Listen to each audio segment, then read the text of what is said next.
Samedi 4 octobre 2014, bienvenue à la grande édition d'information du soir sur Canal 7, votre chaîne panafricaine. Voici les trois principaux titres de ce journal. D'abord, en Libye, nouveau naufrage en Méditerranée. 10 migrants africains sont morts et des dizaines d'autres ont disparu au large des côtes libyennes. Ensuite, santé Ebola, plus de 3700 orphelins à cause du virus Ebola en Afrique de l'Ouest. C'est le bilan fait par le directeur régional de l'UNICEF. Enfin, sport, football, confrontation entre les Panthères du Gabon et les Étalons du Burkina Faso le 11 octobre prochain. Le sélectionneur gabonais a dévoilé la composition de son équipe. Bonsoir.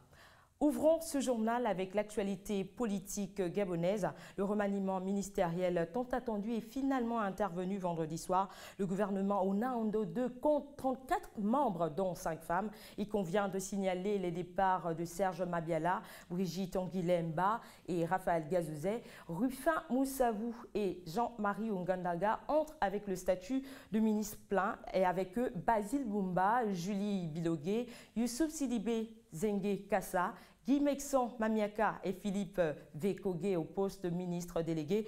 Un retour à signaler, celui de Calix Sié-Edan, ancien ministre délégué auprès du Premier ministre sous Raymond Dongsima. Pour le reste, le jeu de la chaise musicale a fait son effet, même si l'on peut relever que Emmanuel Izozengonde, Serafa Mundunga ou Blaise Louembe, entre autres, ont conservé leur portefeuille. Au ministère de l'Éducation nationale, c'est Ida Ritenon Asenoué qui prend la place du professeur Léon Zouba, qui a contribué à ce remaniement avec sa démission intervenue en plein mois d'août après le scandale de l'affaire des recalés du bac 2. Au Rwanda, la maison d'habitation d'une femme d'un quartier pauvre de Kigali a été détruite par les autorités du secteur de Nyakabanda. Les habitants de ce secteur dénoncent la corruption dans le camp des autorités afin de retrouver l'autorisation clandestine de construction. Reportage. La maison d'Alice Mukarwego se situait dans un des quartiers pauvres de la ville de Kigali. Mais maintenant, elle n'existe presque pas, car malgré la résistance des voisins, elle est en train d'être démolie à l'absence de sa propriétaire. Les autorités accusent Alice d'avoir construit cette maison sans l'autorisation de bâtir suivant le plan cadastral de la ville. Mais les habitants présents témoignent autrement. Elle n'est pas la seule à pouvoir construire comme ça ici. C'est la corruption. De l'autre côté, ils construisent tranquillement parce qu'ils donnent des pots de vin aux autorités. À son arrivée, Alice est choquée. Avant de construire cette maison, j'habitais chez les voisins. Ça me faisait honte. J'avais nulle part où abriter mes enfants. Comme elle est détruite, je n'ai aucun autre choix que de vivre dans le reste de ma maison. Cette même maison était démolie et reconstruite peu de temps après par le voisin d'Alice. Ils mettent en cause leurs autorités. C'est remarquable que les autorités de ce quartier sont impliquées. S'ils étaient dans la bonne voie, ils auraient été là. C'est insensé de détruire la maison d'autrui à l'absence du propriétaire, qui a en plus un bébé. Le secrétaire exécutif du secteur de Nyakabanda, où réside Alice, reconnaît la faute des autorités du quartier. Ce n'est pas normal qu'un responsable du quartier soit absent lors d'une telle activité. Il doit fournir des explications. Il est incompréhensible qu'une maison se construise dans ton quartier sans se rendre compte et décider de la démolir à son finissage. La ville se bat pour améliorer son plan de construction. S'il s'avère qu'il y a eu recours à la corruption pour continuer des anciennes méthodes de construction, c'est encore grave. Chaque mois, la loi d'urbanisation de la ville de Kigali cause des démolitions répétitives de maisons construites sans autorisation de bâtir. Cela est la punition aux constructeurs qui ignorent la loi. Reste à savoir l'assistance réservée à Alice et sa famille. En Libye, le large de la localité de Guarabouli, située à 60 km à l'est de Tripoli, a encore une fois de plus été victime de tristes spectacles de l'immigration clandestine. 10 migrants africains sont morts et des dizaines d'autres ont disparu au large, sinon des côtes libyennes, dans un nouveau drame de l'immigration clandestine au départ d'un pays agité par les violences et l'anarchie. Les précisions avec Abdulaziz Maïga. Entre 80 et 90 personnes, tous originaires de l'Afrique noire et dont les nationalités n'ont pas encore été identifiées, ont été secourues par la marine libyenne dans la nuit de mercredi. Selon les témoignages des rescapés, entre 170 et 180 personnes étaient à bord de l'embarcation de fortune qui a fait naufrage à 3000 des côtes libyennes. Sous le couvert de l'anonymat, un officier affirme avoir repêché 10 corps, mais il est encore impossible de donner le nombre exact de morts. Visiblement épuisés et déshydratés, les survivants auraient pu tous être emportés par les eaux. Aujourd'hui, profitant du relâchement de la surveillance des côtes de la Libye, pays plongé dans le chaos et où le gouvernement n'exerce qu'une autorité théorique, les passeurs se font nombreux pour proposer aux migrants la traversée de la Méditerranée.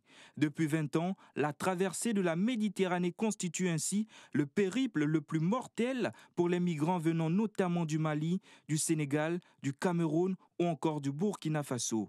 Par ailleurs, l'Organisation internationale pour les migrations a annoncé lundi que cette année est l'année la plus meurtrière, causant la mort de plus de 3000 migrants, loin devant le pic de 2011, lorsque 15 000 décès avaient été enregistrés. Ouvrons la page santé de ce journal. Une semaine après l'identification du premier cas du virus Ebola sur le territoire américain, les enquêteurs tentent de comprendre comment ce Texan qui est arrivé aux États-Unis sans symptômes a-t-il été contaminé. Nos confrères de l'AFP sont repartis dans le quartier où il vivait à Monrovia pour rencontrer ses voisins et la famille du sujet qui l'aurait contaminé. Un reportage de Samper Lumba. Thomas Eric Duncan est rentré aux États-Unis depuis le 20 septembre. Il ne présentait alors aucun signe de maladie. Pourtant, il était déjà atteint par le virus Ebola. De la surprise, son entourage et le gouvernement américain sont passés à l'enquête pour comprendre comment cet Texan a été contaminé à Monrovia, la capitale libérienne où il vivait. Son ancienne voisine a son idée sur la question. La petite était malade. Sa mère a dit qu'elle l'avait emmenée à la clinique et qu'on l'avait soignée. Mais ensuite, elle a commencé à avoir des convulsions. Alors la clinique a dit qu'elle était enceinte et qu'il fallait l'emmener dans un grand hôpital. C'est à ce moment-là qu'on a appelé un taxi pour la mettre dedans. Eric, le père et le frère sont entrés dans la voiture avec la mère de la fille. Ils l'ont emmenée à l'hôpital. Mais c'était fini. Personne ne pouvait l'accepter. C'est comme ça qu'Eric est entré en contact avec elle. Quelques jours après, Thomas Eric Duncan est reparti dans son pays sans présenter aucun symptôme avant que son cas soit confirmé le 30 septembre. Derrière lui, tous ceux qui avaient été en contact avec la défunte Martaline ont été identifiés et mis en quarantaine. Nous sommes entrés en contact avec 5 personnes qui sont entrées en contact avec la défunte Martaline qui est morte du virus Ebola. Nous les avons identifiés et les avons mis en observation pendant 21 jours. Parce qu'on ne peut pas mettre quelqu'un sous quarantaine quand on n'a pas de nourriture pour les garder en vie. Donc, on les a mis en observation pendant 21 jours et ensuite, quand on aura de la nourriture, alors on les mettra sous quarantaine. Au Libéria, la lutte contre Ebola continue. Certaines communautés critiquent les méthodes et le retard avec lequel se font certaines interventions. Thomas Eric Duncan, quant à lui, a été pris en charge dans son pays. Une dizaine de personnes soupçonnées d'être rentrées en contact avec lui ont été également mises en observation.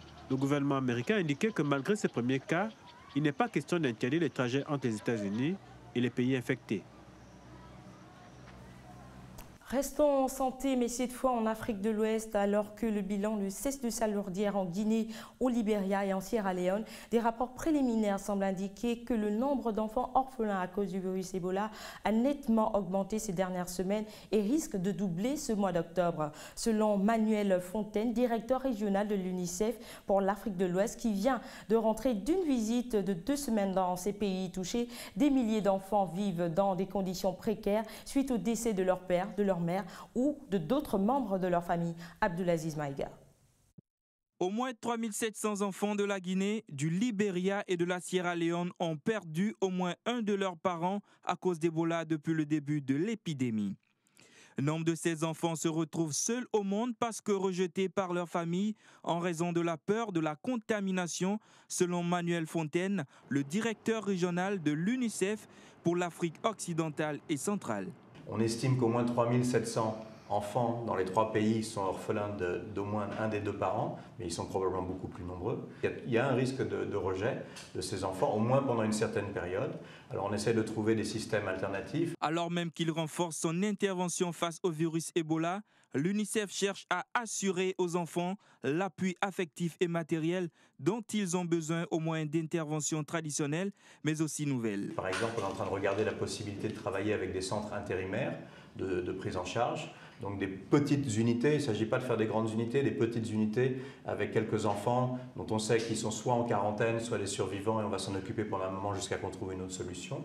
Donc ça c'est important. Ou dans d'autres cas, ce que l'on fait, c'est essayer de trouver aussi des survivants. Donc des gens qui ont été infectés, qui sont guéris, heureusement, et qui donc ne risquent pas d'être infectés et acceptent de prendre en charge ces enfants. L'UNICEF a par ailleurs lancé un appel à hauteur de 200 millions de dollars pour fournir une aide d'urgence aux enfants et aux familles touchées par l'épidémie d'Ebola dans la région, y compris pour les activités de protection. Mais jusqu'à présent, l'organisme spécialisé n'a reçu que 25% de ce montant.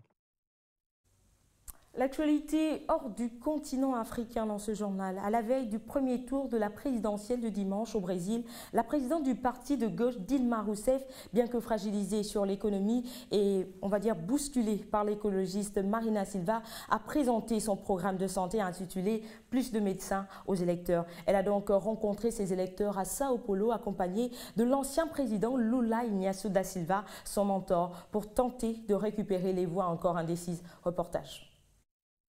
À 2 jours du premier tour du vote pour l'élection présidentielle au Brésil, le parti de gauche conduite par la candidate et présidente sortante Dilma Rousseff a présenté aux électeurs de Sao Paulo son programme de santé pour les années à venir.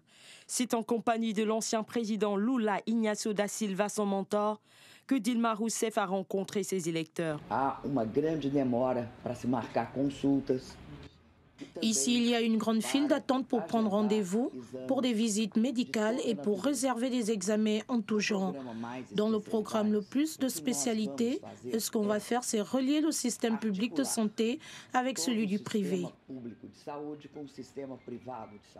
C'est un programme de santé qui a l'ambition d'offrir un grand nombre d'emplois aux jeunes Brésiliens qui sortent des universités de médecine que la candidate du Parti des travailleurs propose au peuple. Dentro do programa Mais Médicos, está previsto até 2017.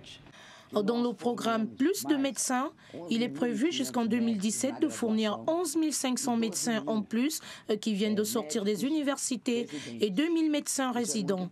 Il est très important pour le Brésil qu'au-delà de plus médecins, on essaye d'avoir une offre de médecins qui puisse couvrir les nécessités du point de vue médical de la population.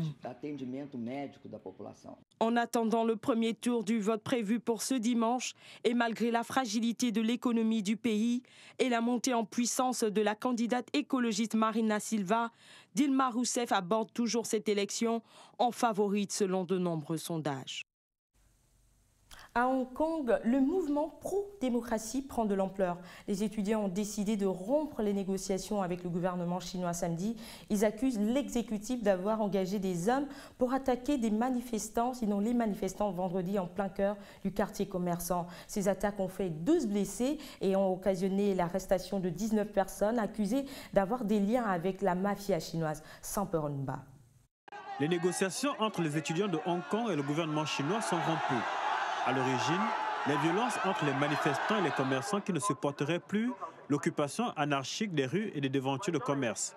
La police est intervenue violemment pour arrêter au moins 19 personnes accusées notamment d'avoir des liens avec la mafia chinoise. Je crois que le but du gouvernement est de nous diviser en insinuant que nous occupons les rues et que les habitants nous haïssent parce que nous affectons leur commerce alors que leurs loyers sont très élevés. Ils essaient de nous faire nous battre entre nous pour avoir plus de levier dans les négociations, mais après aujourd'hui, il est clair que nous sommes plus unis qu'ils ne le croyaient. Coups, insultes, agressions sexuelles ont rythmé la journée de vendredi dans le quartier commerçant de Mong Kok pour un bilan de 12 blessés, parmi lesquels 6 policiers. Les manifestants accusent le gouvernement d'avoir recruté des hommes et la police de les avoir laissés agir. Je ne sais pas ce que la police trafique avec ces gangsters, mais ce qui est sûr, c'est que j'ai perdu toute confiance en la police après aujourd'hui. Je n'ai plus confiance en la police et plus confiance au gouvernement non plus. Nous n'avons pas de prochaine étape. Tout ce qu'on veut, c'est que le gouvernement réponde à notre demande, une vraie démocratie. Les manifestants pro-démocratie n'iront plus aux négociations. Désormais, ils espèrent obtenir la satisfaction de la totalité de leurs revendications, dont les plus importantes sont l'instauration d'un suffrage universel plein et entier et la démission du chef de l'exécutif local, Liu Shu-ying. Parlons d'environnement avec ces menaces qui pèsent sur certaines espèces animales au Pakistan. L'Indus, le grand fleuve de ce pays, héberge une faune exceptionnelle, mais celle-ci est menacée par l'activité humaine. Les barrages, les canaux qui vident le fleuve, les pesticides, la pêche illégale et les trafics d'animaux sont récurrents. Résultat, le dauphin d'eau douce, entre autres, est menacé de disparition. Reportage de nos confrères de l'AFP. Une vision rarissime pour laquelle il faut s'armer de patience. Les dauphins de l'Indus, plus grand fleuve du Pakistan, sont sur la liste rouge des espèces en danger. Mammifères d'eau douce, quasi aveugles, ils accompagnent depuis toujours les pêcheurs du fleuve et leur mythologie, mais il en reste à peine 1500 aujourd'hui. En gros, il disait que le dauphin était d'abord une femme. Quelqu'un lui a jeté une prière de malédiction, ou bien Dieu s'est fâché contre elle. Donc, elle s'est transformée en dauphin et elle est tombée dans l'eau. C'est pour ça qu'on dit que c'est une femme qui s'est transformée. Longtemps, le dauphin a été pêché pour sa viande et son huile, supposée avoir des effets aphrodisiaques. Depuis 1972, il est protégé au Pakistan et les pêcheurs travaillent main dans la main avec les autorités pour relâcher les bêtes prises dans leurs filets ou perdues dans les canaux de l'Indus. Mais malgré ces efforts, cette espèce unique est directement menacée par l'activité humaine, barrages et pesticides notamment. Et certains pêcheurs sont toujours les principaux ennemis de ces mammifères. Aujourd'hui, la plus grande menace qui pèse sur ces dauphins, c'est la pêche illégale. C'est-à-dire que certains pêcheurs utilisent des filets dont la taille est illégale et quand le dauphin est piégé dedans, il ne peut pas sortir de l'eau pour respirer. Et s'il se passe 1 minute 30 ou 2 minutes sans qu'il sorte, alors il se noie. Les organisations de protection de l'environnement tirent la sonnette d'alarme. Les dauphins ne sont pas les seuls à être menacés. Le long des 1000 km du fleuve vit une faune exceptionnelle. Cet été, 200 tortues d'une espèce menacée ont été saisies à la frontière pakistano-chinoise. Ramenées dans leur région natale, elles ont été relâchées dans un endroit secret afin de ne pas tenter les trafiquants. Chacune de ces bêtes vaut 1 600 $ sur le marché chinois.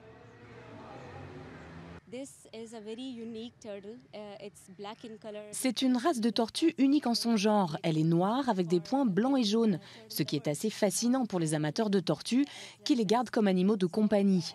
Et on ne les trouve qu'au Pakistan. Donc ils les ont prises ici pour leur trafic parce que c'est facile. Quand il y a des manques dans la législation, on peut facilement exporter des espèces d'un pays à l'autre. Exportées vers l'Asie du Sud-Est pour leurs propriétés médicinales, leur viande ou simplement comme animal de compagnie, ces tortues de l'Indus sont désormais elles aussi protégées depuis 2007. Culture, dans ce journal, les ateliers SAM ont lieu à Brazzaville. L'objectif est de promouvoir la culture et de donner un rayonnement aux artistes africains. Cette structure culturelle a organisé dans la capitale congolaise un atelier de formation sur l'art plastique, la vidéo d'art et la critique d'art. Des artistes venus d'Afrique de l'Ouest et du Centre prennent part à ces rencontres annuelles sur place. Prudence, Larissa. Ils viennent du Bénin, de la République démocratique du Congo et du Cameroun. Avec des artistes congolais, ils participent à un atelier de formation sur l'art plastique, la vidéo d'art et la critique d'art. Pendant 2 semaines, ces passionnés de l'art apprennent et partagent leur savoir. Thème de cette édition, le tissu africain. Dans la catégorie art plastique, chaque participant propose une œuvre de son choix liée au tissu. Dans l'œuvre qui est derrière moi, je représente le métissage de 2 cultures, de la mode. En fait, il ne s'agit pas un Africain de consommer tout son corps avec la mode, mais il faut laisser quelques traces de nos racines, nos origines de l'Afrique. Organisés par les ateliers SAM, une structure culturelle qui accompagne les artistes, ces ateliers se tiennent chaque année entre septembre et octobre. Pour l'édition 2014, plus de 20 artistes sont réunis à Brazzaville. Un cadre d'échange, une expérience pour les participants. Je suis très contente d'être là. Je ne connaissais pas Congo-Brazzaville. Donc je découvre en même temps l'Afrique centrale et ça me permet de côtoyer d'autres artistes, de voir un peu comment l'art contemporain est géré, est perçu, se vit au Congo. Donc j'ai tout à gagner, c'est toute une expérience, humainement et professionnellement, si je puis dire ainsi. Dans une ambiance conviviale, les artistes puisent dans leur imagination la plus profonde pour produire des œuvres de qualité. Ici, se dégage une complicité entre les artistes et les formateurs. Ces derniers viennent de la France, du Mali et de Madagascar. Dans ces ateliers-là, je partage mes connaissances avec des personnes qui sont dans l'ignorance pour certaines choses et vice-versa, ils me partagent leurs connaissances pour éclairer mon ignorance. Pour encourager ces artistes et créer de la visibilité, ces œuvres seront exposées la semaine prochaine à l'Institut français du Congo pendant 1 mois. Initiative privée, ces ateliers manquent de soutien et les organisateurs peinent à réunir chaque année les 18 millions nécessaires pour son organisation. Un handicap pour la promotion de l'art. Nous ouvrons la page sportive de ce journal avec le football dans le cadre de la double confrontation entre les Panthères du Gabon et les Étalons du Burkina Faso qui aura lieu les 11 et 14 octobre prochains à Libreville et à Ouagadougou. Le sélectionneur national du Gabon, Georges Costa, a dévoilé la liste des 23 Panthères convoqués. Michel Zuehi. Le sélectionneur national Georges Costa a dévoilé la liste des 23 Panthères convoqués pour le match contre les Étalons du Burkina Faso. Pas de grande surprise. Le technicien portugais a fait appel aux cadres tels que Didier Ovoneban et Bruno Ekwelemanga. Pierre-Emerick Aubameyang, le nouveau capitaine du Gabon, sera l'homme à suivre dans une semaine dans cette confrontation de la 3e journée des éliminatoires de la CAN 2015. Les 22 joueurs convoqués sont, au poste de gardien de but, Didier Ovoneban, Anthony du FC Metz et Stéphane Bitsekimoto du CF Mounana. Au poste des défenseurs, Lyot Paloun de Nice, Irondi Moussavou King de Cayenne, Benjamin Zondo de l'Entente Sétif de l'Algérie, Bruno Ekwelemanga de Cardiff City, Henri Junior Ndonga le Doxer, Johan Obian, Erwin Gema du SB de Bitam et Randall Otozue, le sociétaire du Sporting Club Bragabé. Le milieu de terrain sera animé par le sociétaire des Girondins de Bordeaux, André Biyogo Poko, Samson Bingui du Mouloundia Club d'Alger, Lévi Madinda de Celta Vigo, Franck Ngonga Obam de l'Olympique Club Kouribga, Alexander Ndoumou de l'Olympique de Marseille B. En attaque, le dispositif est constitué de ténors que sont Malik Evouna du WAC Casablanca au Maroc, Frédéric Bulot du Charlton Athletic, Bonaventure Sokambi du CF Mounana et enfin Romaric Rogombe, hormis le maillon fort de ce poste Pierre-Emerick Aubameyang. La liste étant maintenant connue, il reste à Georges Costa et à ses poulains d'affûter leurs armes et de se préparer à aborder l'ultime phase aller qui ne sera pas du tout une tâche facile car il faut se souvenir que le Burkina Faso est leader du groupe avec 6 points et le Gabon, son dauphin, avec 4 points après son match nul au Lesotho lors de la 2e journée. L'Angola tentera à son tour de refaire son retard lors du duel entre les équipes. Un match certainement très attendu. Restons au football pour la fin de ce journal. Soucieuse de la réussite de la Coupe d'Afrique des Nations 2015 au Maroc, la Confédération africaine de football a attribué des marchés de l'organisation événementielle aux organisateurs marocains et vient d'allouer une enveloppe de 40 millions de dirhams pour la cérémonie du tirage au sort, d'ouverture et de clôture de la compétition. Michel Zuehi. La Confédération africaine de football vient d'attribuer différents marchés relatifs à l'événementiel de la Coupe d'Afrique des Nations de football au Maroc en 2015. À cet effet, une enveloppe de 40 millions de dirhams a été allouée pour la cérémonie du tirage au sort ainsi qu'au marché des cérémonies d'ouverture et de clôture de la compétition. Soucieux de réussir l'organisation de ce grand rendez-vous sportif, la CAF s'est attachée les services des entreprises, des agences et des partenaires marocains expérimentés en décentralisant et en confiant des tâches bien précises à chacune d'entre elles. La cérémonie du tirage au sort prévue pour le 26 novembre 2014 prochain à Rabat, dans la capitale du Maroc, a été confiée à l'agence Hors Limit Organization et Géante Mondiale Publicis Events, 2 entreprises marocaines.